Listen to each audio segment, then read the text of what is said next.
So, as I mentioned, these modes of service are connected to the 7 rays. And I want to remind everyone, what we're building up to is an understanding of the 7 paths that the masters can take once they've completed the 5th initiation. And the best way to do that is to look at it from the perspective of human service, I believe. Otherwise, it's not really understandable. So, in that diagram that you saw earlier, what was called social reform is the reflection of the will and power first ray. What's called the welfare of all beings is a reflection of the love, wisdom, second ray.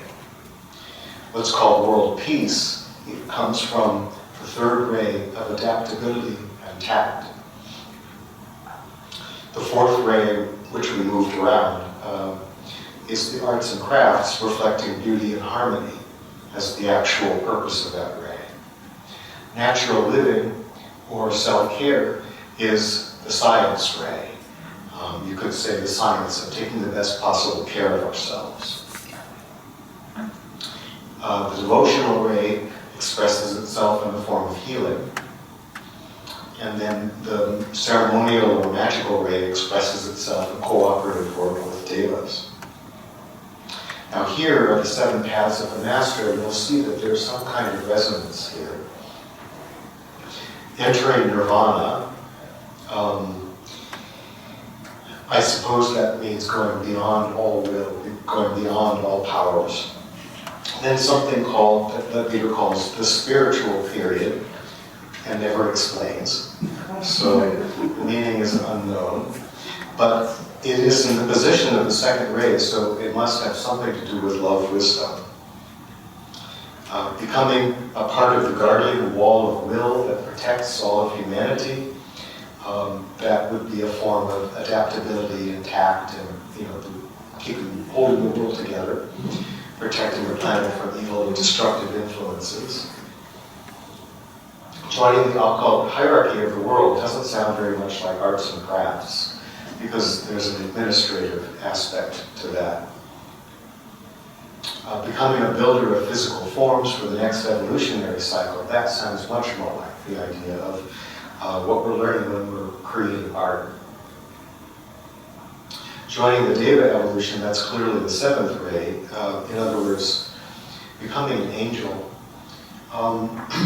Personally, I believe, and there is some theosophical literature to support me, that the human and the Deva evolutions run parallel to each other, and at the level of the monad, which is one level away from God consciousness, they actually merge, and then we're complete beings. That's another subject. If you want to tuck that away as a question to ask me during a question and answer period, I'll be glad to talk about it. And then finally, there's becoming the servant or messenger of the solar logos. The solar logos could be called the God of our universe, identified in a sense as the sun, as an expression of a much larger God or source that comprises the whole universe. But you can become a messenger for interplanetary work for the creator and sustainer of our solar system. Remember what I said about the comic book superheroes here. We don't know, we can't know, but these are suggested, and it's a wonderful thing, I think, to understand that somebody made an effort to take something that is essentially inconceivable and try to put it down to, something that we could use to imagine what it might be like.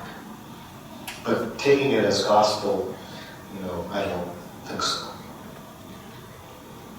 So now we get to the obscure but interesting further initiations beyond the first 5.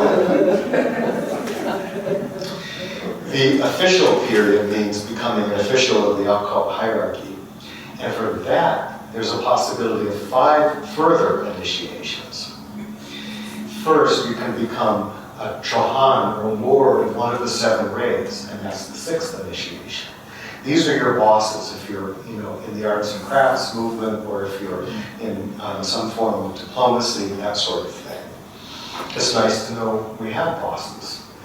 in a way, you could refer to this as some being in some department who actually is looking out for you and maybe has a mission for you. But beyond that, I don't know that we can go. So I can't quite figure out whether they're complaining or purring. I has to. We'll have to ask. So these rays are, and here we get the names of some of the spiritual masters, and these are talked about in the PDF that I'll be sending you. The will strength first ray, or ruling ray, is Master Moria, one of the founding masters of the Theosophical Society. The love, wisdom, or teaching second ray is Kutumi, Master M in the first case, Master KH in the second case. The adaptability or tact mediating third ray has Paul the Venetian. Some people believe this is the artist Paul Veronese. It's not really completely clear, but he's mostly known as the Venetian master. The fourth ray of harmony and beauty, or creating and arranging, that is an Egyptian master by the name of Serapis. And then continuing with the sixth initiation, Lords of the Seven Rays. Science, detailed knowledge, or investigating, that's the Master Hilaria. Devotion and serving, that's the Master Jesus. This is another very obscure corner of theosophical teaching. Jesus was taken over by a higher power, but the personality of Jesus later became a master as a consolation prize. So, and then finally, master of the seventh ray of holy service, ceremony, and collaborating with the devas, that is Saint Germain. And interestingly enough, the International Theosophical Centre is very involved with the Master Saint Germain. Conceptually, visually, there are images of him scattered throughout, and he, in a sense, represents the ray that the International Theosophical Centre is involved in. And ceremonial work, work with devas and nature spirits is a very important aspect of that. Okay, the Josephine Ransom PDF will give you more details. That comes from a short history of the Theosophical Society. Now we get to the seventh initiation, the Mahachohan, the Great Lords. One is called the Manu, which is borrowing a character from Hindu mythology as the will or ruler. And this is the initiator and guide of the physical and genetic aspect of evolutionary epochs. So what we have here is supposedly every evolutionary cycle has a lord responsible for making sure that whatever the occult hierarchy requires is represented in some way. And because of the love of the number 7 in the Theosophical Society, there are 7 different races, each one of which is supposed to develop a particular one of the 7 basic principles of human consciousness. There's quite an elaborate system of evolution based on that, and the Manu is in charge of it. Then there is, besides the Manu, a Bodhisattva, or wisdom teacher on the second ray. This is considered to be the initiator and guide of the religious aspect of every evolutionary epoch. And then there is the Mahachohan activity, or supervisory individual on Mahachohan, and he's the initiator and guide of the cultural aspects of evolutionary epochs. This was considered quite important in the 1920s. It was considered that the Bodhisattva was about to incarnate again through Krishnamurti. There were rumors going around that Annie Besant and Charles W. Leadbeater were in training to become a future Manu of, in Annie Besant's case, of a world evolutionary epoch, and a future Bodhisattva, which would be in charge of the teaching of world religions on the part of Leadbeater. I think it's not helpful to extend things that far in advance of what we're actually experiencing now, and then sign your name at the top of it. But it was done. The 8th initiation is the Buddha level initiation. Obviously, Theosophy thought that it was important to put out the idea that there were more evolved beings than the Buddha. And this comes in 2 forms. What's called a Pratyekya Buddha, which actually is a Buddhist term, called the non-teaching Buddhas. Sometimes in Theosophical literature, and sometimes even in Mahayana literature, they're called the selfish Buddhas, because they didn't actually achieve Buddhahood for the sake of humanity, but just because they wanted to get off the planet. And then finally, there's the world teacher level. Now remember, I was saying earlier about the world teacher. Somehow Krishnamurti was going to be either channeling a being of that level or, in a way, aspiring to become someone of that level. So during an evolutionary epoch, the single fountain source and head of all the world's religions. Somehow, for Annie Besant's plans, it wasn't enough that the Theosophical Society would represent the unity of all the world's religions. She really wanted to bring all the world's religions together, and in her mind, that could only be done if there was one world teacher that all religions could agree on as the fountain source of all religions. This was very idealistic, and in a way it's a wonderful concept, but that's exactly what it is. It's a concept. I don't think that it really ever had any chance of being fully realized, but I think it was a noble experiment that she made. Then the 9th initiation. This is the Lord of the World initiation, the head of the occult hierarchy, and the one initiator that all initiates are supposed to come into the presence of in order to be initiated. And Leadbeater describes elaborate ceremonies with flashing lights and stars descending and rays being broadcast from the third eye of one to the third eye of another. And it's all wonderfully, graphically, visually attractive. And at the same time, I really don't think it's like that. This is non-physical reality. It gets more and more non-physical as you go. There's less time and space and room for language, and less of a relationship to any kind of experience we can have in the physical world. But again, it's nice to think that there could be a single being that is somehow embracing all of what we're doing and holding us all together. And there's a caution here. An American by the name of Joshua David Stone, who was a brilliant writer on ascension teachings, which essentially is taking this Leadbeater stuff and making it more relevant to the New Age, believed that he had achieved this 9th initiation and then killed himself because he thought he could be of greater benefit to the world from the other side. And in my perspective, this is a demonstration of the danger of ambition for power and spiritual status and hierarchical initiation systems. From my perspective, I would love to do it all the way, not think about it anymore. But something behind it is that we need ways of measuring our spiritual progress.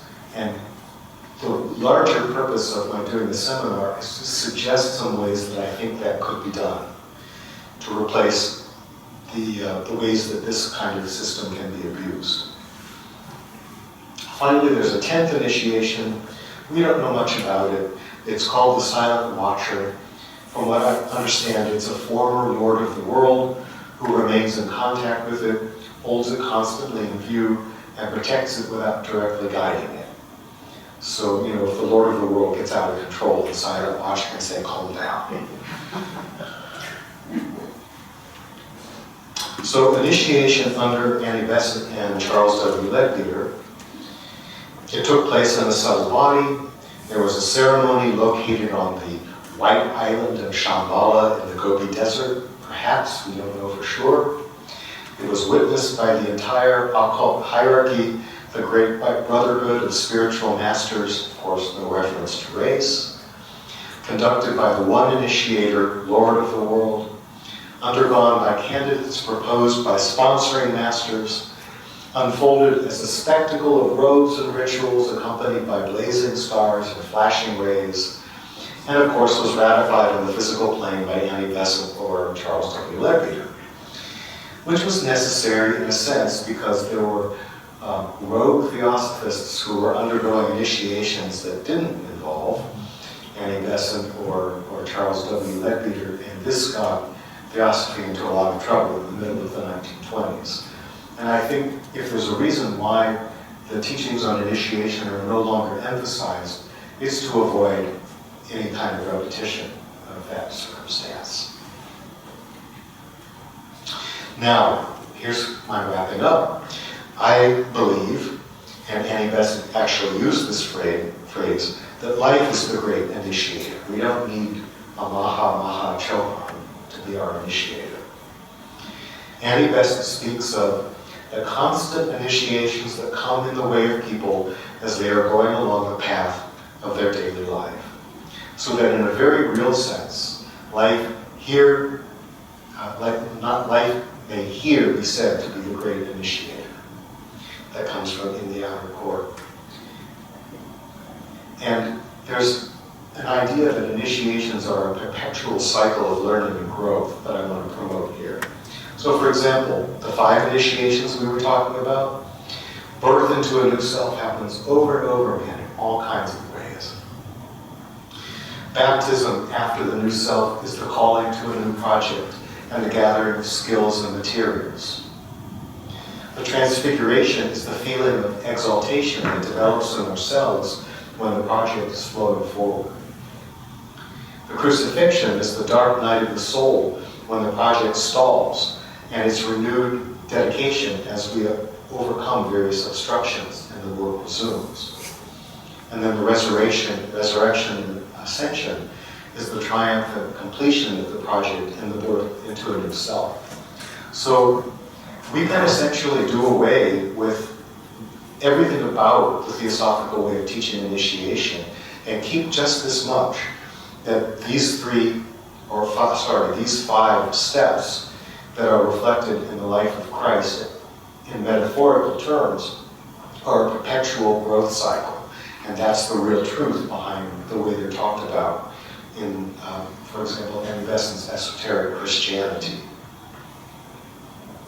So, what is initiation really? Once again, a means of tracking spiritual progress on our journey back to Source.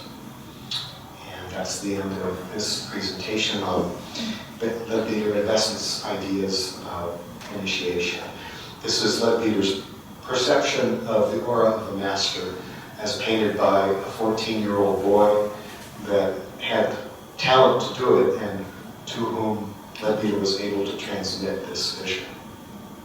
And it's from Man Visible and Invisible here. So I would suggest that we have another question and answer period. And it's quite possible that the practice part can either be done tomorrow afternoon as part of what I have already planned or part of this evening. So I'm grateful for the opportunity to present all of this at one time. I apologize for the intensity and amount of material. What I've learned, this is the 3rd time I've presented aspects of this program. What I've learned is that it's becoming the basis for a book. And so every time I present it, I learn more about what people need to know and also about the effectiveness of what I'm putting out. And the other 2 times I had to hold back a lot of slides because there wasn't enough time. So in a sense, I've made guinea pigs of all of you for this teaching program. And I welcome any kind of support for improving. Any questions?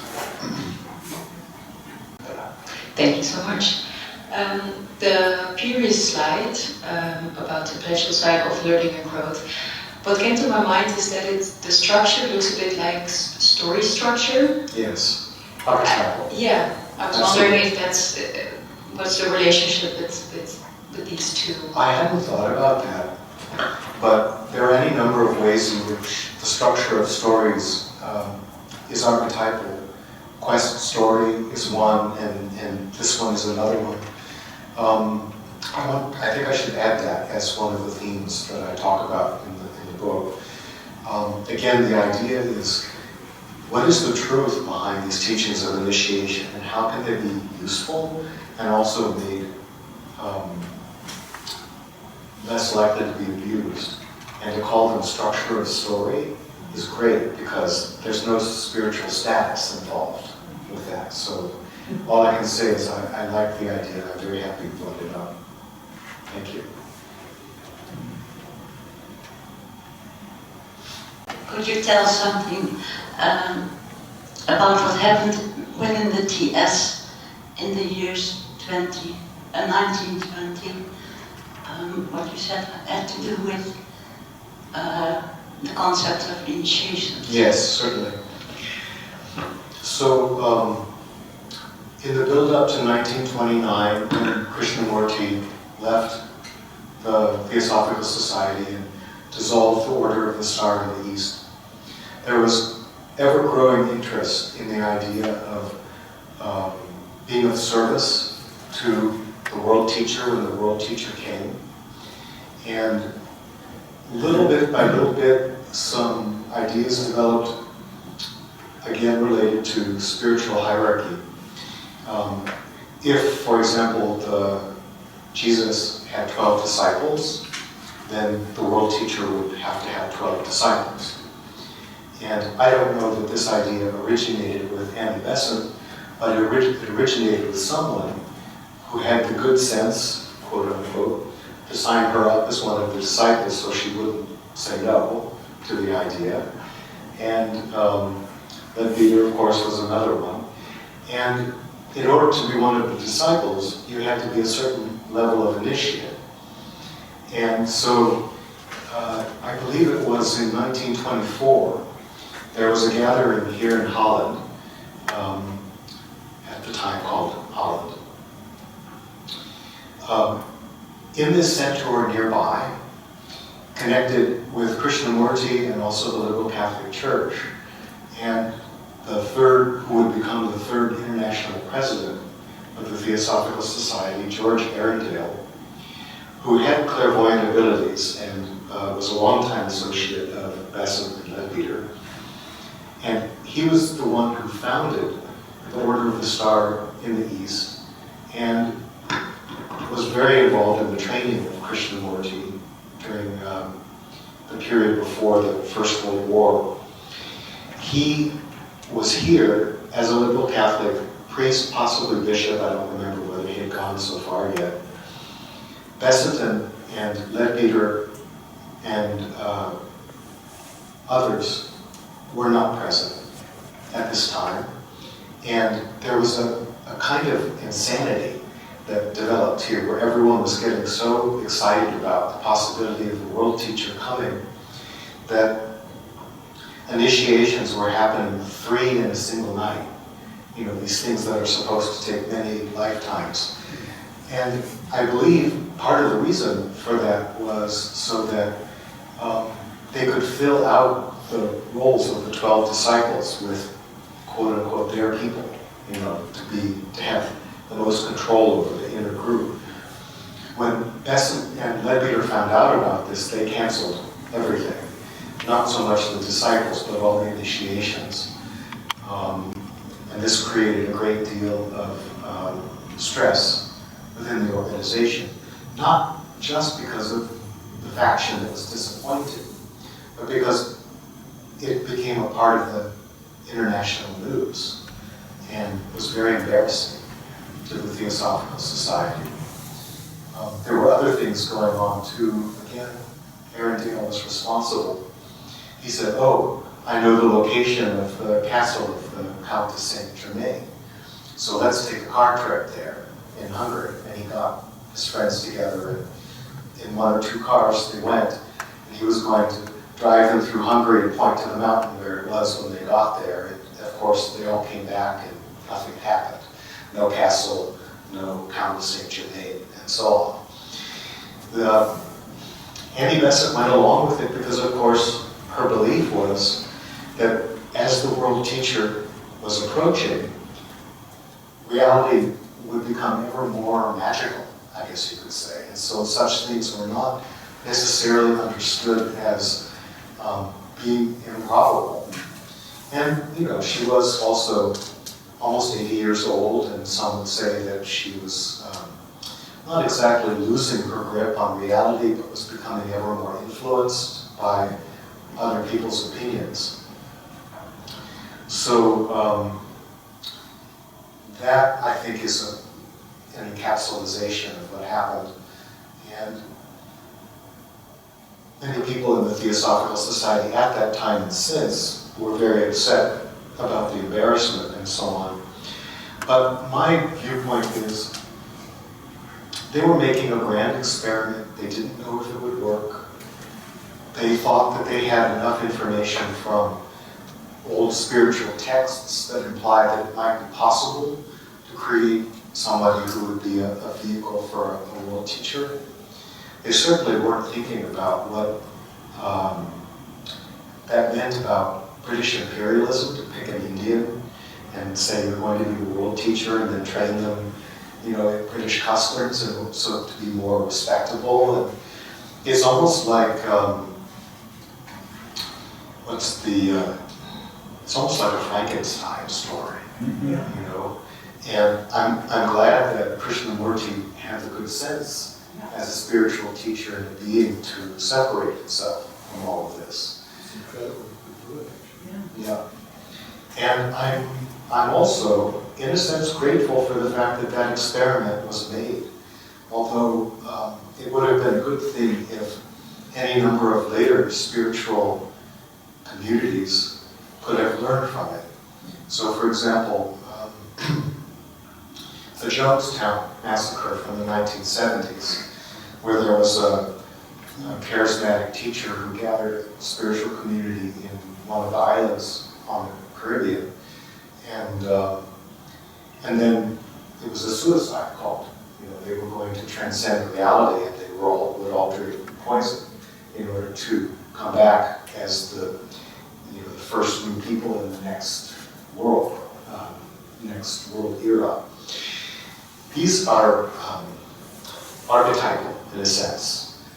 These projects or processes, and they come up again and again, and we should all learn from them and not push them away. So I think of all of that as a wonderful but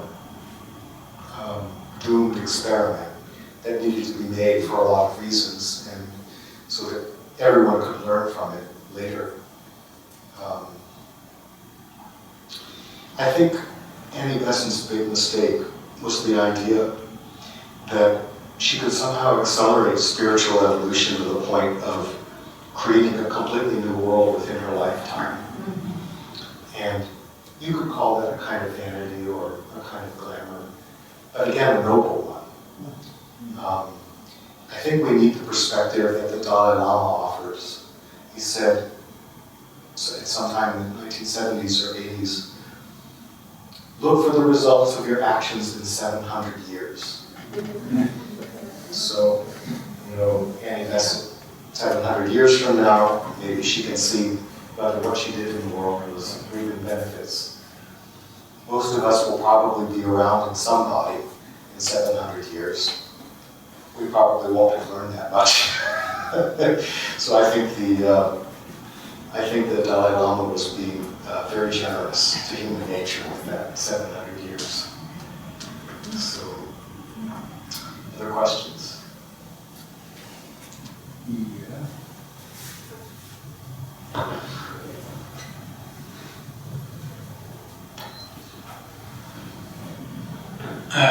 If I understood you well, you are advocating or advising us to,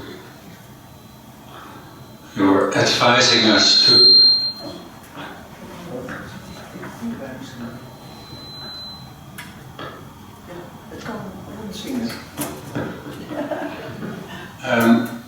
I thought you were advising us to measure every now and then the steps of progression. I was wondering if you could frame this measuring or put it in perspective in a way that my ego consciousness doesn't pick it up and start to compare with other people, how far in the traject I already am compared to another one. This is what I was thinking. The way that I view it is, wherever you're performing service in the world, that is a reflection of what you're capable of. And if you look around you and you see people who are able to do far more than others, and to multitask in a variety of ways. In a way, you almost have to do that in the Theosophical Society because there are so few volunteer workers, and so you have to cover many, many roles and spread yourself very, very wide. Your consciousness expands, really, to support everybody that comes within the range of it. And that kind of person, I won't say I think of them as an initiate, but I think of them as someone who's on the spiritual path, and the fact that they're able to do all of this is a wonderful teaching for everyone around them, and an inspiration for us to go farther.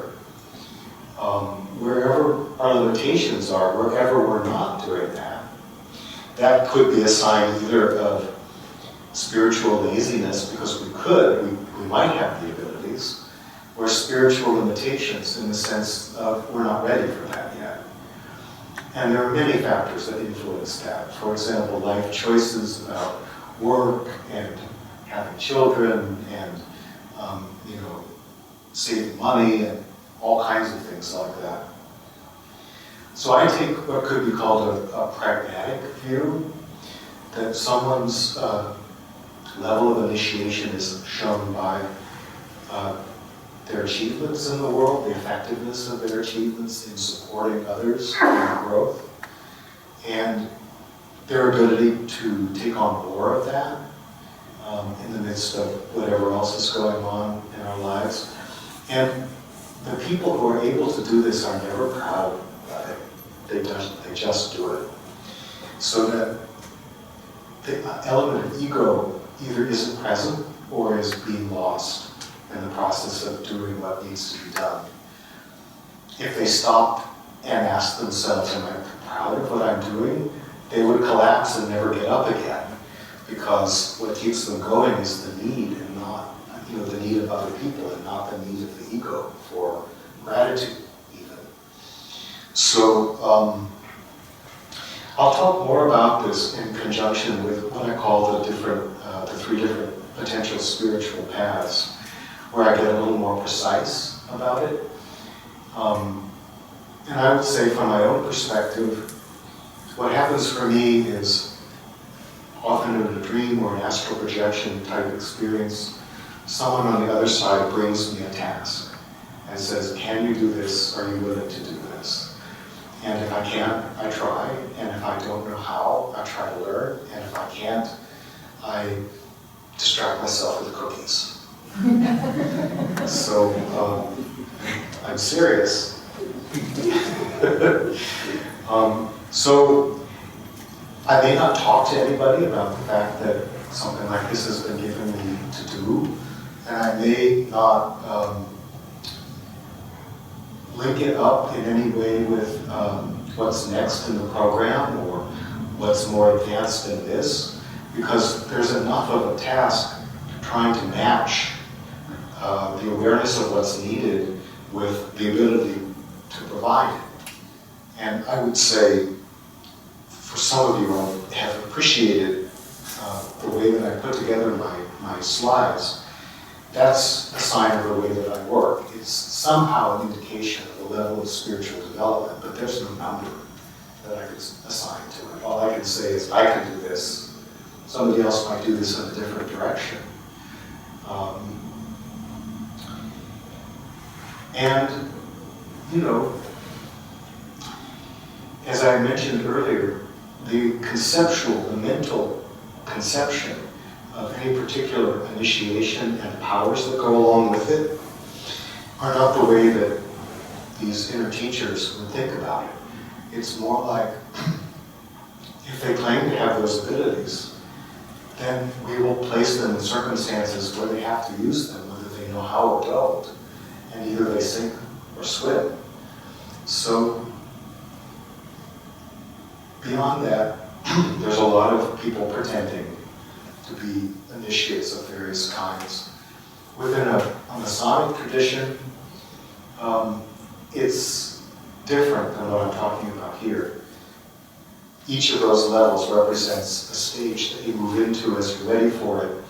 You could call it a kind of training for this other kind of initiation. But I think most Masons, aside from co-Masonry, have lost a lot of the understanding of the spiritual nature of what they're doing. And so, you know, being able to wear a fancier robe or call yourself a higher degree doesn't really have a damaging effect in the way that it might if it were adopted as a spiritual teaching. And it's deeply meaningful to the people who are involved, and service also is involved with that. So, in a sense, that's a safe model for something that doesn't have a model, and that's the reason why there are so many elements of Masonic teaching that were absorbed into the Theosophical Society right at the beginning, even to the point of calling a theosophical group a lodge. So I hope that helps with your question. You're welcome.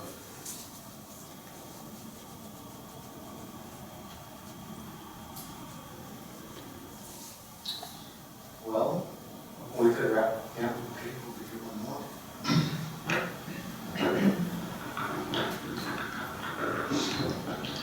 Earlier, as you were describing the growth cycle, I was wondering, how come I can't see that in myself, in my life?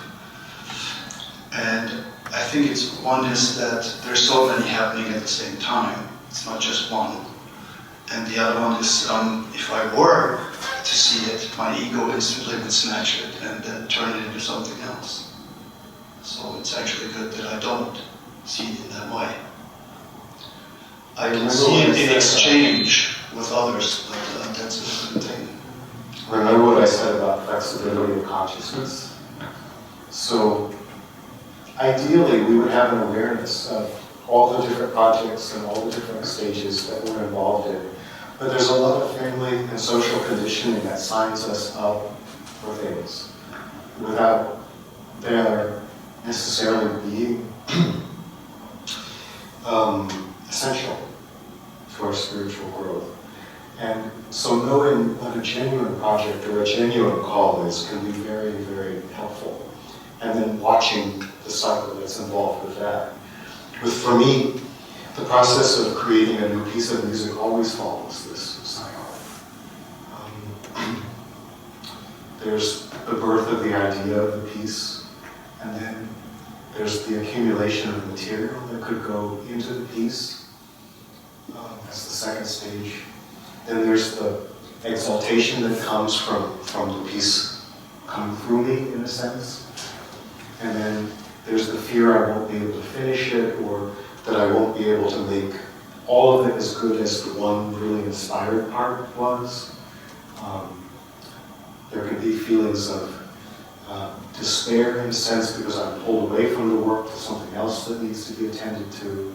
And then finally, the work is completed, and there's a sense of triumph and moving on. So I think probably it's easiest to see this kind of cycle in the creative process than it is in life cycle type things.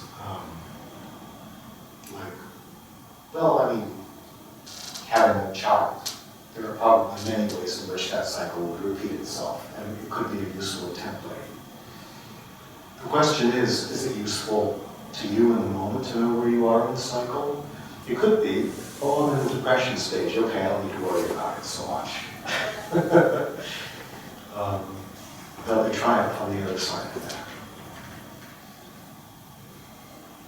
By the way, there's a little book by Annie Besant called The Doctrine of the Heart. And it was written by her actually more compiled by her during a time of deep depression in her life when she was almost incapable of working. And she had a couple of Hindu friends who were in their own right spiritual teachers, and they wrote her letters to inspire her. And she thought that they were so inspirational that she would create this book as a way of inspiring people who become discouraged on the spiritual path.